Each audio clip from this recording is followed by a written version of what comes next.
Leo tunakwenda kuangalia sababu za umiliki na utawala kuwa na vita. Sababu za umiliki na utawala kuwa na vita. Kichwa cha somo ni kile kile, kila umiliki na utawala una vita yake. Tulisogea jana tukazingatia jambo la tatu, kwamba kila umiliki na utawala unalipiwa gharama au na gharama yake. Leo tunasogea tena kuangalia sababu za umiliki na utawala kuwa na nini? Na vita. Sababu ya kwanza ni thamani ya ulichokibeba. Sababu ya kwanza, thamani ya ulichokibeba. Thamani ya ulichokibeba. Kitabu cha Mathayo, tugawane haraka sura ile ya 2 mstari wa 3 mpaka ule wa 6, na mwingine atatusaidia Mwanzo 37, tutasoma mstari wa 8, tutaruka, tutakwenda tutasoma mstari wa 18 mpaka pale 20. Bwana Yesu asifiwe. Aliyefika Mathayo naomba tupeleke Mathayo 2:3 mpaka 6.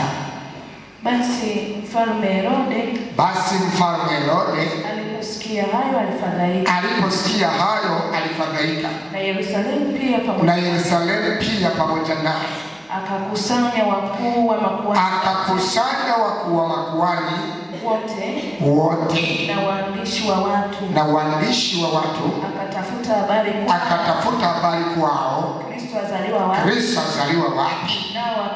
Nao wakamwambia katika Bethlehemu ya Uyahudi, kwa maana ndivyo ilivyoandikwa na nabii.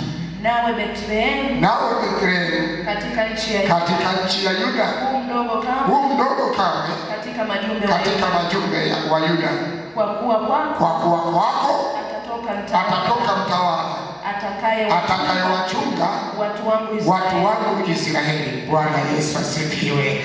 Yaani kama mwelewa hapo, mshangilie Bwana Yesu kwanza kwa makofi na vigelegele. Bwana Yesu asifiwe. Thamani ya ulichokibeba. Bwana Yesu asifiwe. Naomba nisikilize vizuri. Huyu Yesu anazaliwa, lakini mfalme anafadhaika. Yaani mtoto amezaliwa hivi, nani amewahi kumiliki na kutawala akiwa mtoto? Lazima kwanza awe na hekima, awe na ujuzi, awe na maarifa, aweze kutambua mema na mabaya, aweze kujua namna ya kwenda na watu walionao. Hakuna ambaye amewahi kutawala akiwa mtoto, yaani ni kitoto kichanga, kwa nasema ni mfalme. Never ever, haijawahi tokea. Halo? Lakini ona, Biblia inasema Herode alipojua, yeye na watu wa Yerusalemu walifadhaika. Kwa nini? Kwa sababu wanajua huyu aliyezaliwa amebeba kitu kikubwa sana. Hivyo unaweza ukaingia kwenye mtaa fulani, watu wakafadhaika, wanasema aliyeingia ni mkuu. Unaweza ukaingia kwenye ofisi fulani, watu wanaokuona wote wanafadhaika, roho zao zinainama, zinawashuka, wanasema huyu wameleta huku kwa nini? Kwa sababu wakikutazama wanaona ni mkuu sana, wakikutazama wanaona na kitu kikubwa sana. Ila wewe umeingia pale unajiona wa kawaida kama watenda kazi wengine, au unajiona umeingia kwenye biashara ni wa kawaida, kamtaji kadogo, labda unatembeza karanga, unauza mandazi, yaani wanaona wewe unaona kawaida, lakini anayekuona anaona mbona hili ni kubwa, alitakiwa kuja kwenye hili eneo, ameanzaje kuja? Kwa nini? Kwa sababu ya uthamani wa ulichokibeba. Kwa hiyo ulichokibeba wewe utakiona, ila kuna watu wanakiona, na watu wakikiona kinawapa shida. Herode na Yerusalemu wote, tazama, walipoona habari za Yesu kwamba amezaliwa, wote wanafadhaika, kwa sababu wanajua aliyezaliwa ni mfalme wa Wayahudi. Na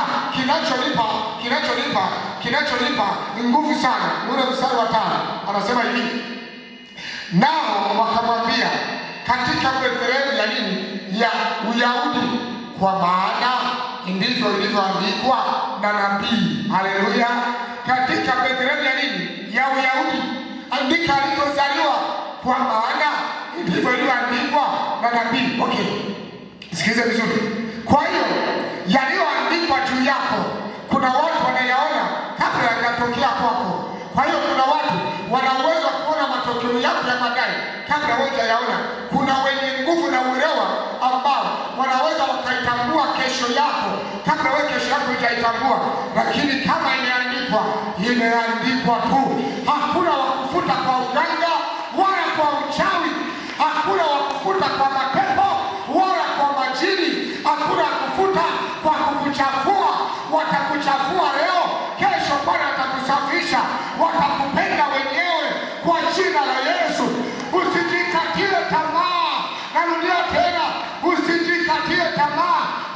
uniriki na utawala ulionao ni mkubwa sana. Kinachochelewesha maisha yako ni kile ulichokibeba. Kinachopelekesha maisha yako kupitia mahali ambapo sitofahamu ni uthamani wa kile ulicho nacho. Bwana Yesu asifiwe.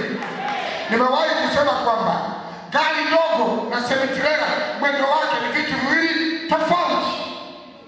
Halo? Kwa nini? Kagari kadogo kama ni premium, kana abiria 5 na mizigo nyuma, akijitahidi 6 na mizigo nyuma. Halo? Dereva wa 7. Kwa hiyo kanakopita semi-trailer iweze kukufukuza ikakamata. Kwa hiyo semi-trailer yenyewe mwendo wake kama wakome kwa sababu ya thamani ilichokibeba.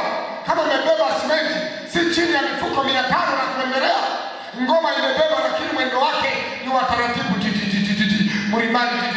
Hata yule anayeenda baiskeli anafanyaje? Anaipita. Umeelewa? Lakini ngoma imebeba cha thamani. Kama imebeba nondo tani 7, tani ngapi, ngoma inatembea thamani alichobeba, lakini tatoka haisi nyuma ina watu 22, wengine 5 wamesimama, 25 na dereva 26 na tingo 27. Haisi inapita, lakini kilichobeba thamani kinaenda taratibu. Kwa hiyo wewe usione watu wanatoka nyuma yako wanafanikiwa, alafu unaanza kujilinganisha na wale. Umebeba cha thamani sana. Siku ukifika watu wataelewa. Hosikia, siku ukifika watu watafahamu na watatambua. Bwana Yesu asifiwe. Uhuru wa Yesu. Nkokoro ya kirora mwenani kujiukia. Mara keri kwanza ni ya kirora na K10 mpaka 15. Tokati yani yajiukia. Fuatilia mwanadamu anapomaliza kujifungua, wasukari analeta, wanguo analeta, wamandazi analeta, waunga analeta, kwa sababu alikuwa amebeba cha thamani. Wewe ni wa thamani Bwana, umebeba cha thamani. Siku thamani wako ukionekana, wafedha wataleta. Mama ubarikiwe sana. Wanguo wataleta. Sikia nikwambie, kwa sababu gani? Umebeba cha thamani. Asiwepo wa kuzubaisha thamani yako. Thamani yako ni ya kwako na Bwana. Wala mwanadamu asikuchanganye akili. Anayesema mbona unachelewa, waambie ninachelewa, nimebeba kama semi-trailer. Unasema mbona uendelei, waambie mwendo wangu ni wa taratibu, mimi ni sawa na semi-trailer kwenye mlima. Unasema vipi, mbona unaomba sana ila Mungu wako hajajibu, waambie Bwana uwai wala achelewi, bali anajibu kwa majira kwa nyakati. Nisipozimia roho, wanasema mbona umeolewa na bado hujazaa, waambie Bwana amenisubirisha nisije nikazaa kabla ya majira niliyokubalika, nikazaa kisichoeleweka. Muda wa Bwana ukifika, nami nitapakata kama Sara, nitapakata kama Elizabeti, nitapakata kama Raheli aliyechekwa. Waambie nitapakata. Muda wa thamani kutimia, watu watakuja. Hata wengine wakikuchukia, wewe unapendwa na Bwana. Hata wakikukataa, wewe unapendwa na Bwana. Hata wakikuona, wanaonea anayependwa na Bwana. Walimwonea Yesu wakizani ni mwana wa seremala, na wengine wakamuita kuranga mbao. Kumbe ni mtu aliyekuja kuranga roho za watu.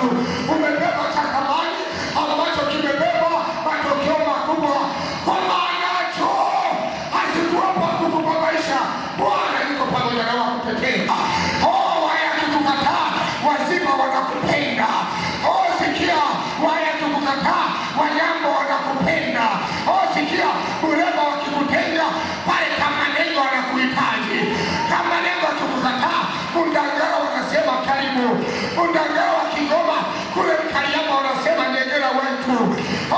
Sikia nikwambie, kwa nini wanasema Nyegera? Wale unaokaa nao hawaoni thamani yako, ila watu walioko mbali ndio wanaelewa thamani yako. Sikia nikwambie, wanaokaa na jua hawawezi wakaelewa thamani yake, ila wanaohitaji jua ndio wanajua thamani yake. Wanaokaa gizani hawajui thamani ya mwanga, ila wanaojua thamani ya mwanga wanataka mwanga wapate nuru. Sikia nikueleze, wasioona thamani yako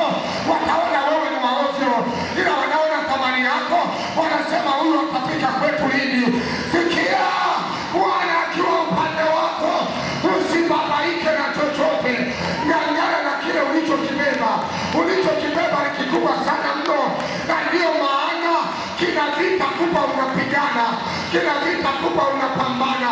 Hatutaogopa mapambano, hatutaogopa mapigano, hatutaogopa dhiki, hatutaogopa maneno, hatutaogopa chuki, bali tutautazama msalaba ambapo neema yetu itapatikana kwa jina la Yesu. Bwana Yesu asifiwe. Katoto kamezaliwa, watu wameshanuna, yaani wamekuja vita kama ugali ulioraramo, wote na wanawake na wanaume wamekuja vita kama mabeberu. Wanajiuliza tunafanyaje? Waambie hata hakuna cha kufanya, yaliyoandikwa yameandikwa. Kama Bwana aliandika utajirike, utatajirika. Hata kama leo unatembea kwa miguu, waambie nitaendesha baadaye. Na siku ukiendesha unapita mbele yao na umechuni wimbo mzuri, Bwana unipendaye, Yesu unipendaye, kwako nakimbilia, ni wewe utoshaye. Mwovu akinijia, yapishe ubavuni wako maisha yangu, nifikishe mbinguni, uokoe roho yangu. Wanasema nani amepita? Wanasema yule aliyekuwa anatembea kwa miguu sasa anaendesha gari. Usipate shaka, Bwana akitaka kuandika juu yako hakuna awezaye kubatilisha. Hapa wanasema kwa maana ndivyo ilivyoandikwa, na ewe Bethlehemu mdogo katika majumbe wa Yuda. Sikia, ka Bethlehemu ni kadogo, kuna jumbe kubwa, kuna majimbo makubwa. Sikia, Baba mbarikiwe sana, kuna majimbo makubwa. Anasema wewe mdogo katika majumbe wa Yuda, ila kwako atatoka mfalme atakayewatawala taifa langu Israeli. Pengine familia yako inaonekana ovyo, ila kwako ndiko atakapotoka watakaotawala dunia. Pengine maisha yako yanaonekana yaendi, ila katika kutokwenda huko ndiko atakapotoka yule ambaye ni mkubwa atakayeshangaza dunia. Huyu mjumbe ni madogo, ila kwake ametoka mfalme. Usijidharau kwa madogo madogo ulionayo, usijikatae kwa maisha madogo madogo ulionayo.